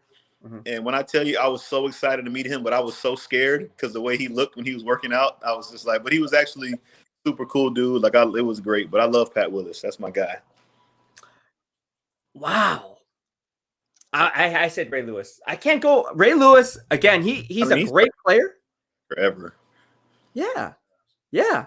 And he's a great analyst. You ever watched NFL Showtime? Dude, the guy is on it, bro. Yeah. Okay, here I got to make it harder for you. All right, Tyrann Mathieu or Budda Baker? Ooh, I'm gonna go Honey Badger. Yes, my guy. I love the Honey Badger. Okay, now we're gonna stay DB because you play DB. I'm gonna do last one. Who should I say? This is off the top of my head. I don't want to say Jalen Ramsey because obviously you can do more things with Jalen Ramsey, but I'll say Jalen Ramsey or Jair Alexander. I like Ramsey. Always, I'm biased. I like the bigger guys. So you're not gonna like me because I'm short? That's messed up, bro. Boy, you're good. Yeah, dude. Jalen Ramsey. Do you think he's the best cornerback in the NFL? I think so. Yeah, I think when you look at, I mean, obviously the production is there, but then just the size, the athletic ability, the things he can do. I mean, he can play every scheme. He's probably one of the only guys that doesn't have a disadvantage against bigger receivers, but he's got the movement skill. I mean, he's one of the only athletes that can literally do everything required at his position, which is very unique, in his spot. He's one of those guys. When you evaluate the boundary cornerback position, not so much the slot because I think you have certain intangibles for that, but for a boundary cornerback, depending on the scheme that you're in, obviously take that aside. What are some of the critical factors that you look for? Is it tracking down the ball? Because here's some funny things, AJ. Not joking. I am not joking. Okay, there's a team who will take a player off the board if he can't make a play on the ball in terms of. Like when I say play on the ball, I'm not talking about PBUs. I'm talking about interceptions. Like they will take you off the board. How much what are some things that you look for personally when evaluating that quarterback position? Well, I think that's a good benchmark to have because I know you'll never be wrong if you always pick guys with ball skills. It's always a good thing. Correct. I think that it saves you from picking a guy that may end up losing you games or lose battles because he can't make plays on the ball. I think that some of the things that obviously taking the ball away is the most important part of playing defense. It's the biggest bonus you can get, as a corner. But I think that I'm for every athlete, especially skilled players. I mean, really all positions, because even offensive line is important. I look at, movement skill and how guys move and lower body flexibility. Because the one thing that no matter who you're going up against in the NFL, every team has receivers that can run routes. And so I think you have to look, you have to have corners that can match routes at the top of, you have to be able to cover people. You got to be able to match up. And if you're not in position to make a play, you'll never be able to even get to catching the ball. So you obviously want guys who can disrupt receivers at the line of scrimmage, whether it's pressing or being able to, match their movement with their feet. So I think just watching how guys move and the way that they, transition in and out of breaks is always important. Okay, here's a question for you. If there's a 5'9" cornerback, right? And like Asante Samuel, okay, 5'9", 5'10", whatever. Let's take an example of Asante Samuel Jr. When you look at the evaluation process, when the guy who's like technically vertically challenged, right, how do you project him at the NFL level in terms of like high pointing the football at the catch point? If it is vertical, let's say it's 42 inches. Right. Yeah, I think that, honestly, the truth is, I think with most guys that there's always those special guys who can dominate, like Aaron Donald's an anomaly. So his size, his height doesn't really affect him. But most players, especially corners and especially receivers, like that's, Elijah Moore's another example. I love him to death, but he's 5'9". Most guys that size, their knock is that you just have to understand that sometimes when Asante Samuel covers Mike Evans, like he may lose a couple balls a year. And if that's the worst problem you have, that's probably not that bad. Because honestly, Mike Williams catches the ball on most guys anyway. So whether you're 5'11" or you're 6'1" or 5'9", Julio Jones, Mike Evans, those big guys, even Stephon Diggs, those guys, they high point the ball on bigger corners all the time. So I think that you try not to knock those guys too much for their size, because if they can make plays everywhere else and they only lose one play a game because of their size, and that's a pretty good corner. Yeah, I agree with you on that. I think you just kind of have to live and die with that disadvantage of height. Right. And you just roll with the punches. AJ, thank you so much for joining us and being part of the BEASTwriter family. We really appreciate it. And I can't thank you enough. Mahalo for the love. I appreciate it. I appreciate you having me on. All right. That was AJ. And I will see you and I'll talk to you next time you're in the Bay Area, bro. We'll go ahead and grab a burger. Sound good? Sounds good, bro.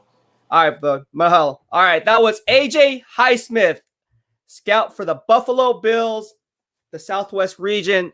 Good talking to him. All right. Before we go ahead and continue on this live stream, we are going to go ahead and talk to you about some of the things we have. Dasik Warner says, thanks, AJ and Ryan.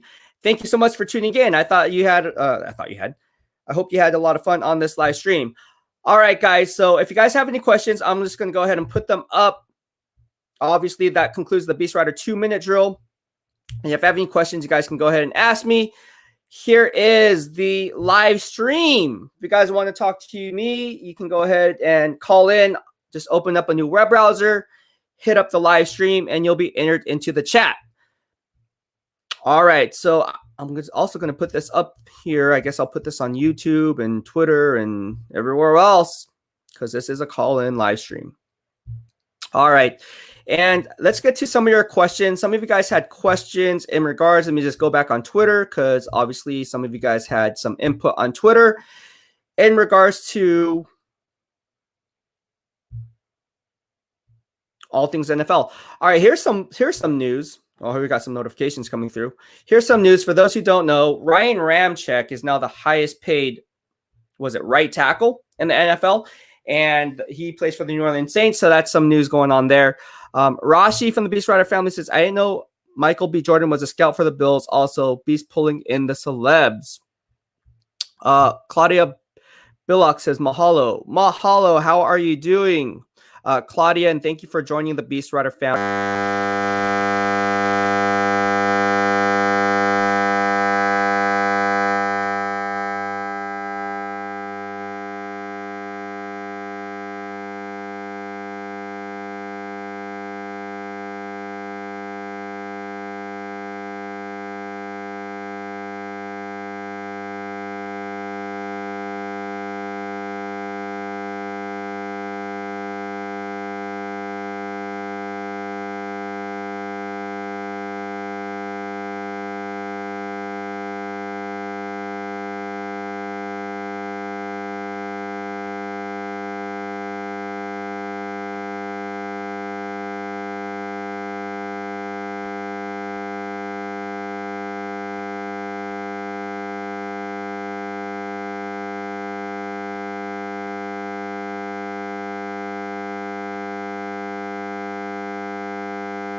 All right, how are we now? Is it better? Thank you, 704 Bound Charlotte. He says, buzzing sound, buzzing sound. Are we better now? Is it better now? Loud noises. All right, tell me if it's better now. And we will get going. Someone give me a thumbs up if it's better now. Okay. Thank you so much, Dasik. Yeah, so this is what we're doing. We just finished the Aloha Kickoff with Buffalo Bills area scout AJ Highsmith. He was with the San Francisco 49ers. I met him during my tenure with the 49ers as a credentialed beat writer and provided great analysis, right? What to look for. How do you scout a player from an FCS conference to the FBS and then also the NFL level? What critical factors do you look for? Why do some teams reach for need as opposed to taking BPA? He spoke about the Buffalo Bills going BPA. He was surprised that Carlos Basham lasted so long in the second round. It's no surprise here in the BEASTwriter family. Again, one of my top 5 Senior Bowl prospects to watch. So yeah, a lot of good stuff here. Again, if you haven't caught the live stream or if you are watching this, please hit the like button. It doesn't cost a thing.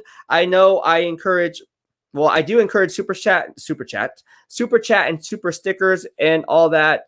But if you're unable to go ahead and provide that, the best thing you can do is send me a like button. So pound that like button that 704 Charlotte Bound is always saying. It doesn't cost a thing. And engage with me. Drop your comments on this live stream. If you're watching even after it concludes. So when I'm at the gym, I'll be checking for these comments. So watch the stream, and again, watch the video if you're just watching and this is not live anymore, and drop your comments, and I will be sure to answer every one of your questions. And let me know, who else do you guys want? You know what I mean? Like someone said Roger Craig. I reached out to Roger Craig, so we're going to hear about that and see if he's going to hop on the show. We're going to have some of these former 49ers on the show, and it's just kind of going back down memory lane. I do want some Carolina Panthers here on the show, so we're going to try to see if we can round up some Carolina Panthers fans and Carolina Panthers influencers, Carolina Panthers players, or former players, I should say, and maybe some of their front office guys. I don't know. We're working on covering all our bases here in the BEASTwriter family as we continue to cover all 32. Obviously, I have to talk about the 49ers, New York Jets, Pittsburgh Steelers. You guys get the picture as we cover all 32 teams. And again, I wouldn't be here without your guys' love and support. So again, it's Family Friday, guys. And if you guys have not checked out the community page, this is what you're in for. It's a 49ers blanket, and we need, or I'm doing it upside down here. Look at that. Look at that bad boy. So how do you unlock the BEASTwriter Family giveaway? Just, again, subscribe to my YouTube channel in the lower right-hand corner of your screen as you stay up to date on all things Beast in real time. That way you'll be entered for Family Friday giveaways. Every single Family Friday we give out something. So again, it's all about good vibes only here in the BEASTwriter Family. The more we grow, the more I can give back, and that's what we do here. So the super chat and super stickers, all that money is getting funneled back into the BEASTwriter Family, which includes t-shirts, BWS swag. So we're coming out with a new clothing line for the BEASTwriter Family, and we're coming out with channel memberships too. So channel memberships is something that's going to be a little bit extra. And I understand it's not for everyone, but for someone who is like, wants more of that beast analysis, like game film breakdowns, for instance, right? All this money would go toward that. And once we have enough money there, we're going to go ahead and launching game film breakdowns. We're going to be launching more BEASTwriter Family giveaways exclusively for the channel membership channel. Now we're also going to continue. You're not going to miss a thing of the value of the channel in itself if you don't have a channel membership, because we'll still be doing the giveaways here. It's just another way for you to support the channel and support the work. And obviously, how we do that, you know, it's going to take money, right? It's going to take money. There's no way around it. Money does not grow on trees. And at the end of the day, you have to put in that work. So I appreciate everyone who has been sending me super chat and super stickers. And again, people who are asking me, and I'm getting some emails, I'm getting some DMs, and people are saying, you know, I don't have YouTube account, but I'm on your channel all the time. And they said, oh, how can you support? How can I support? How can I support? And I said, you know what? Okay. I was like, do you have Venmo? Everyone has Venmo. So if you want to support the work, just go ahead and you can support the work on Venmo. Right. So I'm on Venmo. Just, you know, if you guys want to support the work that way, you guys can go ahead and do that. And again, I appreciate all the love and support I've been getting. And we have some really cool stuff coming up. And like I said, we are now taking pre-orders for our t-shirts. That's up on the community tab. So anytime we're not posting content on the YouTube channel, be sure to stay up to date and turn on the bell notifications, because we do post content in between live videos or in between videos, which is the community page where we posted our t-shirts. I think that was like 2 weeks ago. And now we are posting our giveaways. So again, we need to drive the traffic up. And again, if the way we do that is making sure we go viral. So like the post, engage, share this on Facebook. That's a biggest driver, right? Because odds are if you like it, someone else or one of your friends likes it too. So that doesn't cost a thing. So that's another way you can support the work. Doesn't have to be monetized. Doesn't have to be money. It could be just a simple like, a simple share, engaging here in the BEASTwriter Family where social media engagement is encouraged. Look, I want to do this full time, but it has to pay the bills, right? Like that's just the way it goes. I can't be working for free. And again, I want to drive the value of the channel up. And so I'm asking for your support. If it's not money, which is great, because I don't want to be like, oh yeah, you can like, you have to donate. No, you don't have to donate anything if you don't want to. I get that. But a like, a share, that doesn't cost a thing, right? It's like 2 seconds of your time. You're already watching it. You already like it. So like, share, and comment. That's it. That's all I ask you to do. Not like I'm pulling teeth Or am I? Maybe some people's pulling teeth. Rashi says, bring back Terrell Jones. That was an amazing stream. His stories were great listening as well as his insight. Yeah, TJ is going to hop back on the live stream. That's already a given. I had a fun time with him too. And so was Connie. Connie was fun. You know, Mike Yam was fun. Omar was fun. Steve was fun. Jim Trotter, all these guys, right? They're all fun. Delcio Castillo says, hey, Beast, what's your thoughts on Trey Lance starting? I have him starting after the bye week. You have him starting after the bye week? Yeah, it depends on how the team goes. I think after the bye week, that would be a good way to start him. We have to see how the season goes. I think if the 49ers go 7-3, obviously they're not going to start Trey Lance because they're fighting for a playoff berth and ultimately the division. If they're 7-3, odds are, right?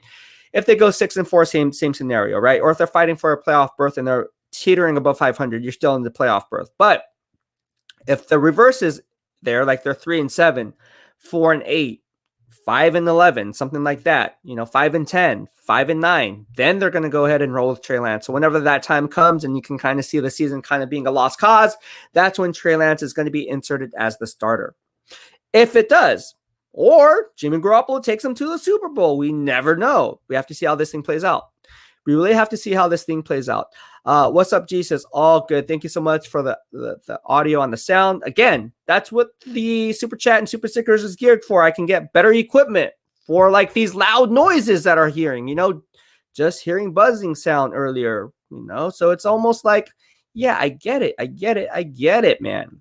Fortnite's Ultimate Report says, have you ordered a 94 red throwback jersey? Let me tell you something about the 94 red throwback jerseys. If I'm not mistaken, and I already tweeted this out, they're really not the real Wilson 1994 throwback jerseys.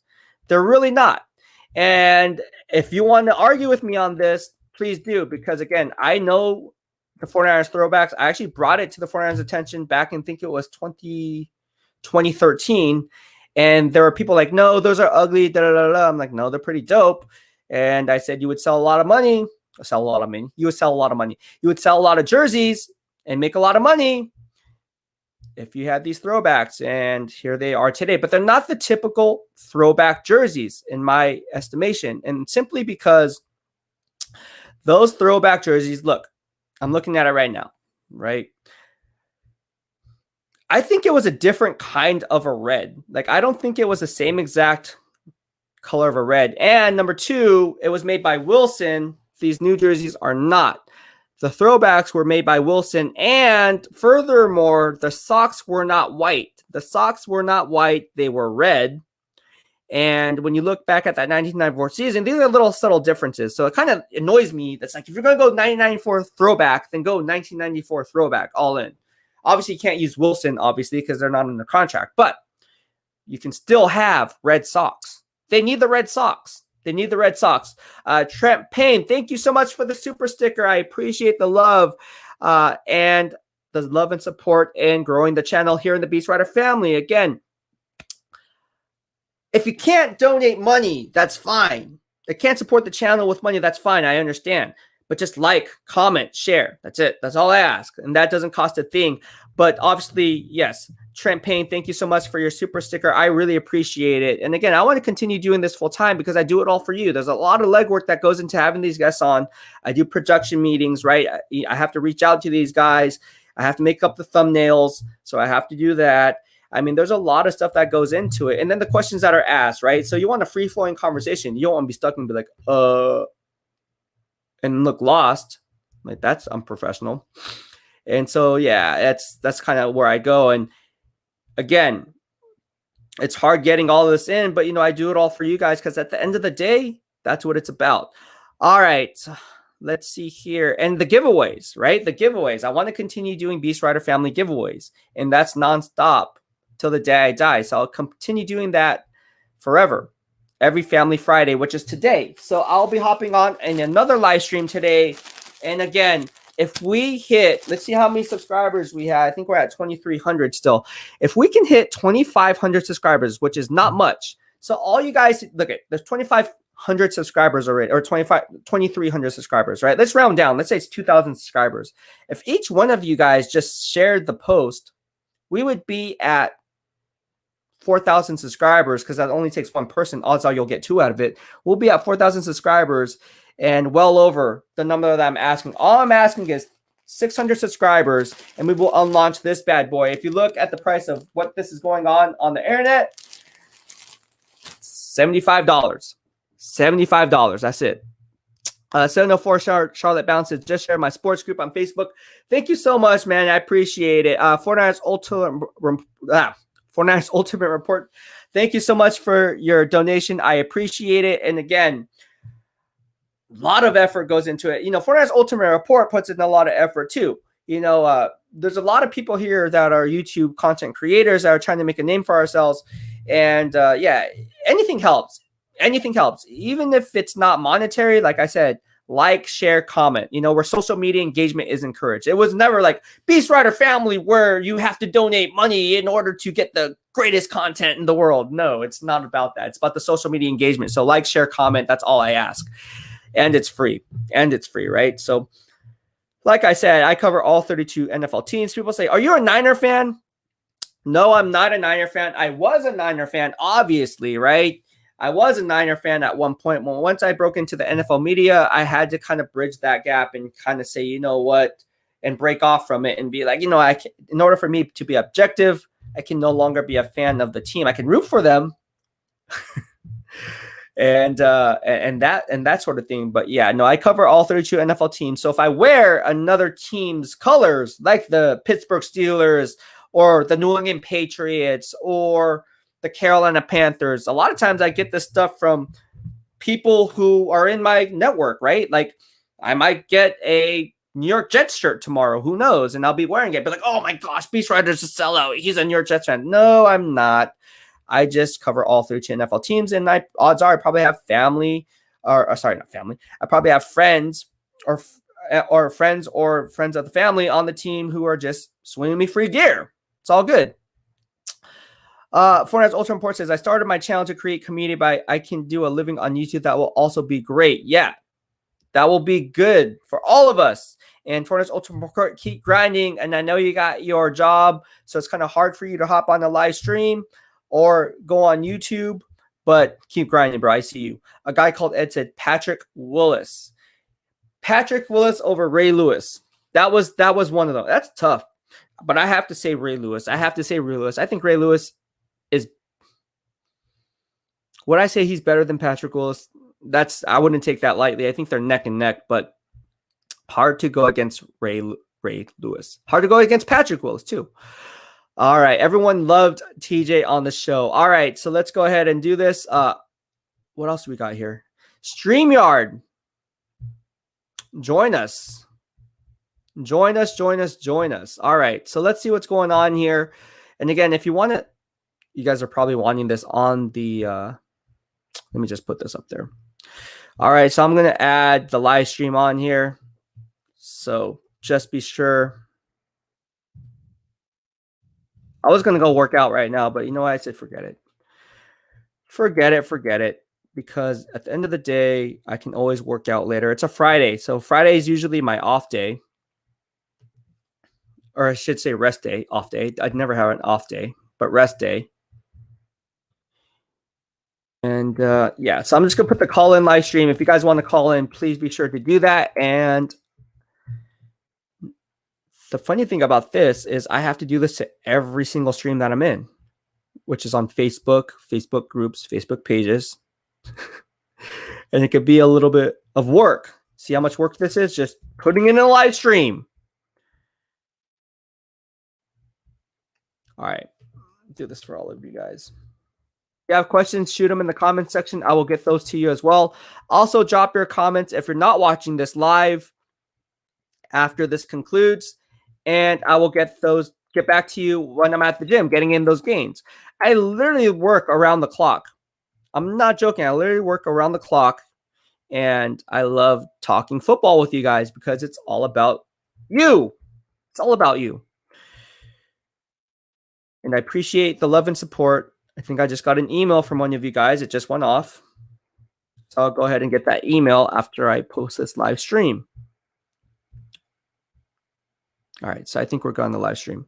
We are good on the live streams. Let me update that. Let me check this email. Here we go. Yeah. Another live. Did get a question. Okay.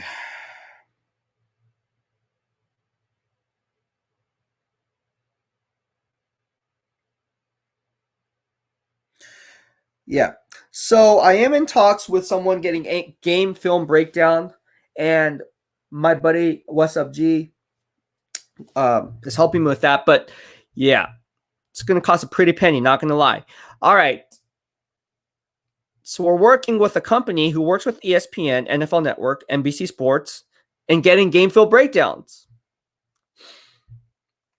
Fortnite's Ultimate Report says, I'm off today. Dude, you got to hop on the live stream then. All right, I put up the live stream link in the description box, so go ahead and shoot that over, and you guys can open that up in a new web browser and talk to yours truly, and we can talk about all things NFL. Let's go ahead and talk about what's going on today, right? What's going on today in terms of the NFL? Ryan Ramczyk is now the highest paid right tackle in the NFL. They're going to have the decision to make because Teron Armstead, their all-pro, is going to be a free agent at the end of the year, if I'm not mistaken, and that is going to cause some anxiety there because obviously you have a Saints offensive line who historically was very good, right? They had guys over the years who were really good, like Carl Nix, right? Jari Evans, right? The interior guards, Ryan Ramczyk, now Teron Armstead, guys like that. Who else did they have? I want to say they had a center, but yeah. So when you look at what the Saints are doing, they're definitely solidifying the offensive line, no matter who the quarterback is, whether it be Jameis Winston or Taysom Hill. Here's some news that kind of was really irritating. Is the NFL put this out, and NFL says it can't confirm discrimination allegation by Eugene Chung. They say the NFL says it cannot confirm Eugene Chung's allegations that a team official made discriminatory comments during his interview for a coaching job. After multiple discussions, including with Mr. Chung and his representative, we were unable to confirm the precise statement that was made or by whom and under what circumstances any such statement was made, the league said in a statement Thursday. So are they accusing Mr. Chung of lying? Like, would he lie about this? That's what it says. It says literally, they say this. After multiple discussions, including with Mr. Chung and his representative, we were unable to confirm the precise statement that was made or by whom and under what circumstances any such statement was made. Wow. The league said that such comments have no place in the NFL or in any contemporary workplace. Okay, that's kind of duh. We intend to use this occasion to reinforce the commitment of the NFL and of every NFL club to ensure appropriate interview processes and develop diverse, inclusive, and respectful workforces on and off the field, the league said. Mr. Chung has offered to assist us moving forward, and we welcome the opportunity to speak with him about how we can better advance employment opportunities throughout the league. Don't you think this is kind of like a slap in Eugene Chung's face? Like, we can't deny, like, no, we did it, and we can't confirm that's what said. Like, what? That annoys the crap out of me. Thank you, 704 Charlotte Bound, for sending me a super chat and super sticker, man. I really appreciate it. He said, I would like to see a Bryant Young interview. Oh, you want BY, huh? Okay, let me see if I can get BY on the show. I talked to TJ about this yesterday. BY used to go to my church, and I don't know if he probably doesn't remember me, but at Silver Creek Sportsplex, where I worked off Hellier Avenue, it was Club 1, right next to High Five Pizza. He would work out there, and yeah, we would shoot. We would talk about football, talk about basketball all the time upstairs. I remember this. And very humble, very quiet-spoken type of a guy. Never really covered him during my time with San Francisco. That was before my time. But, yeah, he was such a nice guy. Maybe I can get Bryant Young on here. It would be good to have BY on here. He says, throwback days versus my Panthers. Yeah, the throwback days versus your Panthers in the NFC West. You're not joking. For those who don't know or are too young to remember, or weren't even born yet for that matter, the Carolina Panthers did play in the NFC West. In fact, I believe their first preseason game, because it came out in 1995. It was the year, if I'm not mistaken, it was the year after the 49ers won the Super Bowl. The following year, the Carolina Panthers were the first expansion team along with the Jacksonville Jaguars. And I believe it was on my birthday, in a preseason game, the Carolina Panthers played the San Francisco 49ers in August. And I believe in that game, Who was the wide receivers there? Gosh. That would be 1995. Was that the days of like Musin Muhammad? I don't know. Maybe not Musin Muhammad. Gosh, was it Ray? Gosh, who was on that team? Sam Mills was on that team. Definitely Sam Mills. I think Lamar Latham was on that team. I just love their uniforms. I remember they're all white unions. They were clean as heck. And I became a Carolina, and I love the colors. You know, that blue, that electric blue is one of my favorite colors. Fortnite's Ultimate Reports on the show. What's going on, bro? What's up, man? Good. How you doing? Oh man, I got a 4-day weekend because July 4th, and because I work for the city. Yeah, because I work for the city, you know, we get Friday, Saturday, Sunday, and Monday off. So on Tuesday, I'll be back at work. Oh, well, thank you. That's awesome. Well, thank you for sending me those super chat and super stickers, man. I appreciate it, man. It's a lot of grind that we put in, right? It's a lot of hard work and effort, a lot of behind the scenes stuff that no one really wants to talk about or even know about or care to know about. And I feel like I don't care if it's money. You know what I mean? I don't care. You can send me, no, I don't care about that. But a like, a share, and a comment is free. So there's no room for error for that. You know, if you like it, or if you don't like it, thumbs it down. I don't care. Like, you can thumbs down the video. I don't care. Like, whatever. If you don't like it, then you just don't subscribe. But odds are, if you're on YouTube and you're watching my stuff, you like my stuff. Otherwise, why watch it? You know what I'm saying? If someone likes your stuff, right, they're going to want to watch it. Otherwise, why watch it? So that's why I say, you know, I thank you for your super chat and super stickers. You've been one of my most loyal BEASTwriter family members, not just because you send me super chats here and there, but because of the engagement, right? You're always hopping on the show, and you don't have to hop on the show. There's some people who are shy, so I get it. But leaving comments, right? That drives a huge value to the channel. And again, that doesn't cost a thing. So that's why I want to encourage people, if you're here, to just engage, right? Just engage with us. And that goes for you too, right? I don't want to speak for you, but is that kind of where you want to go with this as well? You know, when I hear people, you know, who go on YouTube, you know, they say, oh, you know, I want to make money, but my story is very simple. You know, yeah. Like I said, I want to connect with 49er fans, have conversations with them. And in the short amount of time, like basically it's been half a year. Mm-hmm. And, you know, I'm at 727 subscribers, there you go. growing on a really good rate. Of course, there's nothing going on at the moment, so I can't really be like, you know, like just, you know, saying, you know, the same stuff over and over again. And as you could say it because people do it. You know what's funny? And I don't want to interrupt you, but the clickbait, it's annoying me. The clickbait is not. Do the Carolina Panthers have a top 3 wide receiver tandem in the NFL? The best wide receivers. Do the running backs, are they in trouble? Like what? What kind of headlines are these? Are the 49ers the best wide receiver unit? Same thing. Are the Carolina Panthers or the Green Bay Packers or the Pittsburgh Steelers? Pick a team. Top 5 best things to know in 2021. It's just like, no, bro, no one cares about that. Or if you do, it's just like you're wasting time, bro. It's like, I appreciate you don't do clickbait. I appreciate you don't do it. Mm-hmm.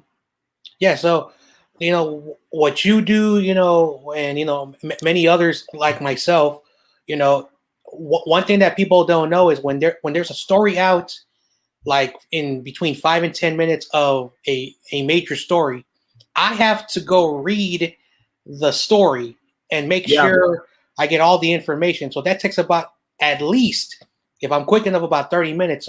So while I'm making the video, it's about 60 minutes for me to make a video. It's a pre-recorded video. But when I go live, I can just go live quickly, which is more faster, more better. But to grow a channel, you also have to have content, you know, so YouTube can basically piggyback your information. So one thing that a lot of people forget, you still have to make videos, you know, pre-recorded videos to drive that, you know, that search engine with YouTube. And that's why people talk about the analytics and the way YouTube promotes YouTube videos. And there are channels the people who do it right, YouTube really helps out. So content creators, it's a real job. And usually most people, you know, who have been doing YouTube, and I know some YouTubers who are large, you know, like they're very large. And they said back then when they started YouTube like 5-10 years ago, it was more easier because there was less traffic. Now there's so many channels out there that the it's so saturated, but there's still ways to grow channels. And yes, if you follow the guidelines, all that stuff, YouTube will help you out. So content creators, I give them a huge shout out for them to take their time, put their money that they don't have to grow a channel. But once your channel starts to grow and grow, usually the best thing that they tell you, wait between 1 and 2 years before you see if your channel really starts to make the money. And some people don't want to wait that. That's why there are situations where there are people that cheat, clickbait, all that other stuff, all that, etc. when it comes to creating channels. So yeah, and then of course, many people have jobs, because when you're under that 1,000 subscriber, you're not making nothing. And even when you have 1,000, you don't really get a lot of money. But eventually, once it gets more and more traction, more people will see the videos. And I will let people know, if they want to try to do this, don't expect to become a millionaire when you have 1,000 subscribers. No, and it's hard even for someone like me, right, who's already established in the NFL media game, someone who's already established on these other platforms. Look, I have 240,000, right, Facebook fans, right, on Facebook, right? So that just goes to show you that it's not easy converting those fans into the YouTube platform. That doesn't work. It's like you're starting from square one. But with that being said, and putting that aside, I will say this. I will say I do appreciate YouTube and providing us this platform, because without YouTube, we wouldn't be having this conversation. I think they do a really good job in picking out the content creators that they want to push based on the analytics, that whatever it is that is. I don't know how they work the algorithm, but whatever the algorithm is.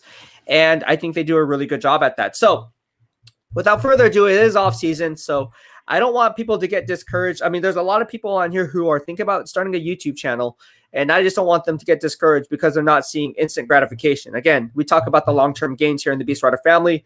And if you're watching out for the long game as opposed to the short game, you're going to win every single time. Every single time. It's just a matter of perseverance, right? Dedication, determination, and discipline. I always talk about the 3 Ds when I talk about my fitness grind, and that translates into the work field. If you put in that dedicated work ethic, like AJ Highsmith, who was just on the show, talks about, it's going to shine through. That passion is going to shine through. The real question you have to ask yourself is, are you ready to endure that storm? Because when that storm comes, it's going to be a telling story on whether or not you can sustain future success, because you have to weather that storm. And some people, I would say 95% of the people don't. And we're already seeing the trend. I already see the people who are on YouTube. I can kind of see where they're going. They're getting discouraged. They're getting unmotivated. They're lashing out. And it's almost like you can't blame someone but yourself. At the end of the day, you have to look at yourself and look at the reflection in your mirror and be like, you know what? Forget all that, man. What can I do to improve my channel? You know what I mean? How can I grow the channel? Yes, some of the stuff sucks. I'm not growing. I'm putting out all this content, and maybe it's more venting, but at the end of the day, it comes down to this, and I do it too.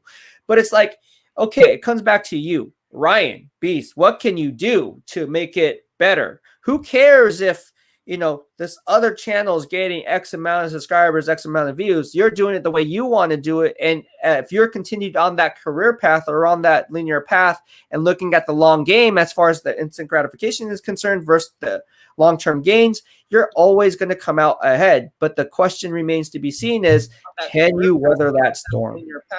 Right? Yep. So, yeah. So anyways, what is on your mind? Let's talk 49ers football, bro. I know you want to talk 49ers football. Do you have any questions for me? Do you want to provide your analysis? What is it that you want to talk about? And again, follow 49ers Ultimate Report. Get him up. All right. So let's go ahead and do that. What's on your mind? What do you want to talk about?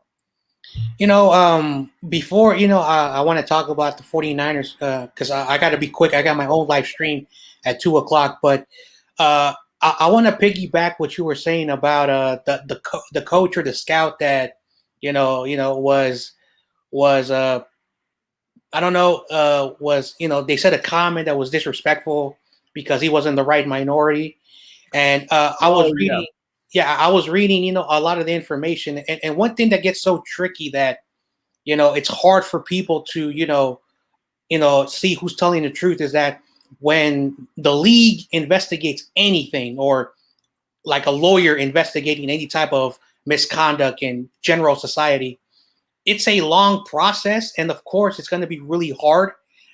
I'm a person that says this: whatever the facts are, or whatever the verdict is out, people are never going to be happy. People are never going to be happy, and I'm a person that never says don't blame the person that was disrespected in whatever way. But a friend of mine and I a couple of years ago, we were having this discussion. It's not what the truth is what lawyers and the system proves.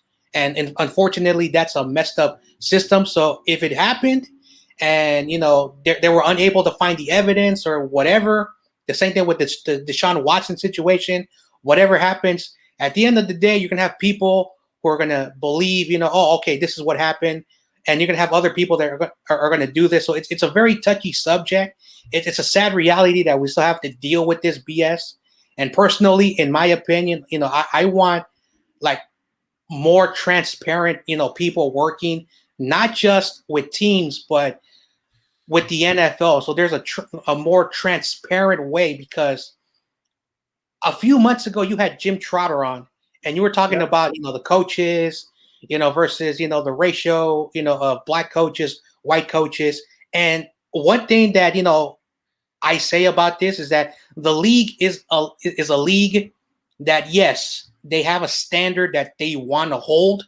And unfortunately, that is never going to change in the NFL. And it sucks. And one thing that I tell people is that there are great coordinators who are really good coaches, but because teams have people that, because of seniority and all the BS, yes, the NFL sucks when it comes to that. But for most fans, they really don't give a damn about that. It's the same thing, with what's going on in San Francisco with the Trey Lance and Jimmy Garoppolo. Yeah. Jimmy Garoppolo has proven that he can win football games. Right. But the NFL is a messed up business. So this is not me taking a shot at Trey Lance or Jimmy Garoppolo, but if you drafted Trey Lance, he's the future. Right. But at the same time, just because Trey Lance is the future, it doesn't mean that Trey Lance has earned it, because you still have to earn it. And just because there's some 49er fans that want to continue this controversial, and it's sickening and it's stupid. Welcome to the NFL. It's a business that once you're in it, the media's going to go after you. Your own organization is going to go after you. And of course, the fans are going to go after you. That's just how it is. Yeah, I think the NFL, their reasoning, they made it sound like Eugene Chung was lying. That's how I took it. And that's wrong. I think it's wrong. I think it's totally wrong. And Jim Trotter put something up there. Let me go ahead and see that tweet. But let me just pull up my Twitter. But no, I think the NFL is wrong in their reasoning, saying we did an investigation. We can't confirm. It's almost like, why are you accusing Eugene Chung of lying? Like, what is the subliminal message, or what is the message you're trying to send here? Because at the end of the day, it sounds like you're calling Eugene Chung a liar. Like he made it up. Like, why would somebody make that up? First of all, if that's number one. It's really, really crazy. It's really crazy. Here's what Jim said. Let me just put it up here. He says maybe, okay, so based on what I just said and reading that ESPN piece, he says maybe I'm reading this wrong, but it sounds like the NFL is trying to politely accuse Chung of making this up. Perhaps it's time for Chung to publicly say who allegedly made the offensive racist comment to him, bring it out of the shadows and into the light. Yes, I agree with that 110%. What do you think about that? Like, it does sound like the NFL is saying, hey, the ball's in your court, Eugene Chung. You want to say it, you have to come out and say who said it. Otherwise, it didn't happen. But just because Eugene Chung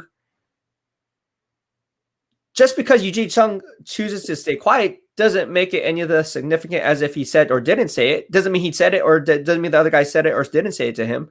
It's just that he's staying quiet. But it made it sound like, they're calling Eugene Chung out. Like they're really calling him out like, hey, bro, okay, tell us who. Otherwise it didn't happen. And I think that's the wrong way of going about it, because whether or not he chooses to stay quiet or not, in his mind, it did happen. And here's some food for thought. If you're in Eugene Chung's shoes and you have to now come out and say who said it, what are these other NFL teams who are thinking about hiring you going to think? Oh, man, do we really want to go after a guy like Eugene Chung? Do we have to be careful? You know what I mean? Like, you don't know what's being said or behind closed doors, but I'm sure it's going to have a lasting effect. So his whole deal was he wanted to bring it up to light, or shed to light, and then not say anything about it. And that was the end of it. But I want to talk about this before I let you go. Did you know that the 49ers were fined $100,000 and Kyle Shanahan $50,000 for violating OTAs? Yeah, I talked about that yesterday on a live stream where I had a bunch of the fans and, CG and Tommy and a bunch of other people we were talking about. And I was like, you know what? I'm not really surprised. Mm-hmm. I'm not really surprised because, the reason why I'm not really surprised is because, Kyle Shanahan, a few years ago, I read an article, I don't know where from, but it was brought up to, attention to the fans, say that there are some practices during training camp where he does not allow the offensive line and the defensive line to tackle during the drills. So what they do is basically they will snap the ball, they will simulate, like a rush, simulate, blocks, and allow Jimmy Garoppolo to throw the ball. And then they were not wearing pads when they were doing that during training camp. So if that is true, I'm going to say something that I really don't care how anyone takes it. What type of practice is that when you have someone watching the practices, seeing something that's so confusing? And if you played football before, you still have to practice, simulate the rush, simulate the, pass block, all that stuff. You still have to do that. And if you're not doing that, then, and then during OTAs, you have players getting hurt, non-contact injuries, and then you're starting to realize a pattern, in these past, several seasons. Yeah. That why are these players getting hurt in the very weird way? Then Kyle puts the pads on everything, and then they go super hard, and players are getting hurt at practices. So I'm not trying to say Kyle Shanahan is ignorant when it comes to coaching his players, but you're making a lot of money. And I'm not saying, you're making millions of dollars. Yeah. You're in a professional football organization. Mm-hmm. And you still have problems how you conduct yourself, on how you coach your team, because it shows when you watch the game. It really shows when you watch the game, when they show the camera on him. I don't really think he has that understanding that he thinks he's a coordinator, but he's a head coach. So that's one thing that is a problem. So, for him to get fined, I hope it wakes up his mind and open his eyes and realize, because guess what? If this continues on, and I'm Jed York, and I know many people have their opinion, but Jed York has to do something. You're the owner of this organization. Yeah. Your players are getting hurt. Yeah. Of course, we debated last month about the training staff. So, something is wrong in that building. I think the training does need to be reworked. I do think hire Terrell Jones. No, but in all seriousness, it's more than that.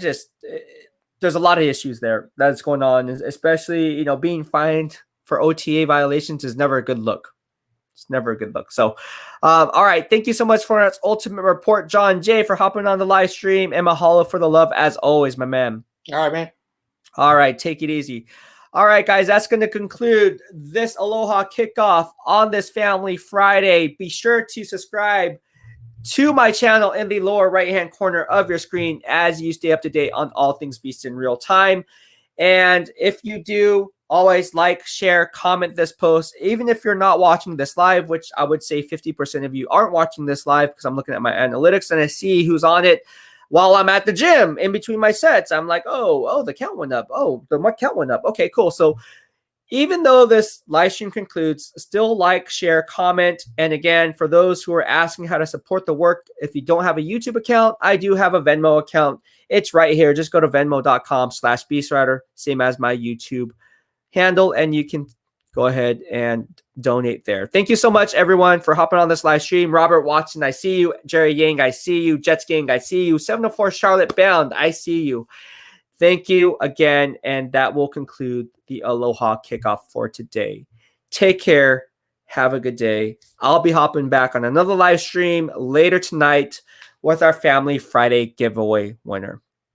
All right, and that's all I have to say about that. So stay tuned for that. BEASTwriter.